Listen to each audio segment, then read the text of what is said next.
So if you just want to state your name and your title. Hi, I'm Sarah Beckham-Turner, and I am Assistant Professor of Voice and Opera. Where did you grow up? I grew up in Amarillo. What inspired you to teach? Honestly, I never wanted to be a teacher. I always wanted to be a performer, and all my music degrees are in performance. And I went off. I went to New York City. I was doing the performance thing for quite some time, and then actually a friend of mine who was a professor here, she hired me to come in and fill in for her while she was away on a gig. And I was so nervous. I thought, oh my gosh, what am I gonna do? I'm not a teacher. I don't know what I'm gonna do. And I got with the students here, and I knew exactly what to do because it's what I had been doing. I was teaching them to do exactly what I was doing. So I actually had a really, really good time, and that was the first time that I thought, okay, maybe I could do this. Yeah. And then fast forward a few years later, my mom, who lived in Amarillo, she was diagnosed with very late stage ovarian cancer, and I told my husband in New York City, I said, honey, we're moving to Amarillo, and he said, okay. And so we bought a house here, and in the midst of all that, I emailed the then director of the School of Music, Dr. Robert Hansen, and I said, hey, you got anything? And he said, your timing is fortuitous because we have just lost our opera director. So he had me fill out an application, and I somehow, despite having zero teaching experience, got the job, and I absolutely love it. Outside of the classroom, what hobbies do you have? I'm a mom, so I spend a lot of time with my children when I'm not here, which it feels like sometimes I live here, but when I'm not here, I'm with my children. I'm also still actively performing. I perform with a group called Opera Cowgirls, and we perform all over the country. We started in New York City when I lived there, and we've stayed together even though we've sort of spread out a little bit. One of us is now in LA, I'm here in Texas, and the other three are still in the New York area. So Opera Cowgirls, I'm also in a trio here called Trio Sarah Chops, and we perform a lot all over the country. And then I'm also a freelance opera singer and a freelance opera director. So I get out and do a lot. Oh, wow. Yeah. Where does the name come from, Opera Cowgirls? Good question.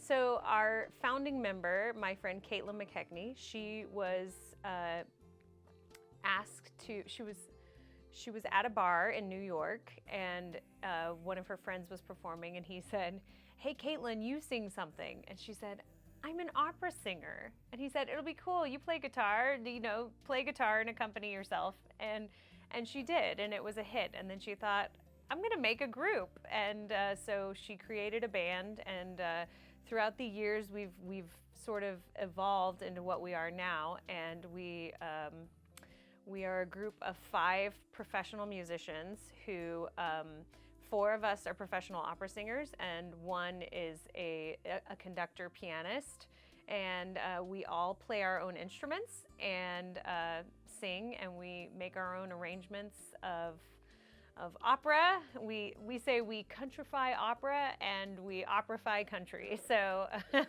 we sort of do a nice blend of the two. But that's not, the name came about because it's, you know, opera and country, and we're all girls, so. Can you share a funny or unexpected story related to your hobby? It's always funny. It's so much fun because we're a group of 5 really good friends. So when we get together, we always just laugh and have the best time. And it's the type of friends where you can pick it up right where you left off. So even if we go 2 months without seeing each other, we come back together, and it's like no time has passed at all. I'm sure there are funny stories. We tell really terrible jokes in our shows. That's fun. In fact, recently I was at another event here, and some people had come to an Opera Cowgirl show, and they said, "We just love your jokes," which made me really happy because they're really terrible, like dad jokes. Are there any artists that have inspired the group? Well, I think yes, many on both the classical side and the country side. We all have mad respect for Dolly Parton, for instance. I mean, what an incredible artist who could do, who can still do so much with her voice, and who really was a virtuoso of country music. And then, I mean, we love taking Verdi and countrifying it, and we like to think that Giuseppe Verdi would think it's really great what we're doing with his music. We have countrified Mozart, and we know Mozart would love what we've done with his stuff. So, yeah, there's a lot of inspiration from all sides. So, taking it back a little bit, what inspired you to sing, and where'd you learn? I started singing at a very young age. When I was a little girl, my dad would take my sister and I around to Sunday school classes in our church at First Baptist Amarillo, and we would perform for the different adult Sunday school classes. So that's where I first sort of caught the singing, performing bug, so to speak. I was in choir all through high school. I was in the all-state choir at Tascosa, and then I remember the day that I told my parents that I wanted to be a music major, and my mom said, "You'll never make a living," and my dad was so thrilled because my dad is also a musician. So I went to Baylor University for my undergraduate, and then I did my master's work at Boston University. And then in Boston, I was in the Opera Institute, which is a postgraduate program. And I'm now currently getting my doctorate in music education at Liberty University. Congratulations. It'll be done soon. Congratulate me in August. Okay. Yes, ma'am. How do you stay motivated and inspired in both your teaching and hobbies? I am a glutton for punishment, let's say that, and I always think things can be better. So for instance, in my work here, I came into an opera program that was not doing nearly as much as it could have been doing. So since I came in 2018, the opera program has grown from doing one show every other year to doing 4 to 5 performances throughout the year. So this year is actually our biggest year yet, and we are doing, we did a concert in the fall, we did a production in the winter, we just did our opera gala, and we're doing our first ever Eric Berry vocal competition this year, and then we're finishing the season with a large production of Mozart's Così fan tutte.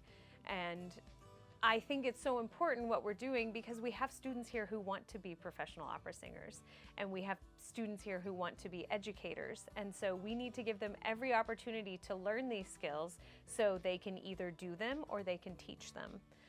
So that is what motivates me, is making sure they have the skills that they need to be successful. Some are skills that I wish I had had when I was going out into the world. So that really motivates me. For my performing, I'm always motivated because it's my favorite thing to do. I just want to be on stage. And Opera Cowgirls, I cannot say no to a gig. I will make it work. What advice do you have for students trying to balance academics and personal passions? Find ways to figure out how the academics fit into what you want to do. Take advantage of every piece of knowledge and try to understand, how will I be able to use this in my career or my life? For instance, if you're in a finance class, that could be a really great skill for anyone moving into life. Adulting is hard, newsflash. So take advantage of those things. If you're in a history class, you never know when you're going to be singing a role and you'll need to know about some major historical event that inspires your role. History is a huge part of music and what we do. It could be anything. English, understanding language, all of these things are things that you will use throughout your career. So take advantage of those moments, and even if you choose to not end up going into the professional world, you may have children someday, and you'll want to be able to give them these little tidbits of knowledge. So the more you can hang on to things now, the less work you have to do in the long run.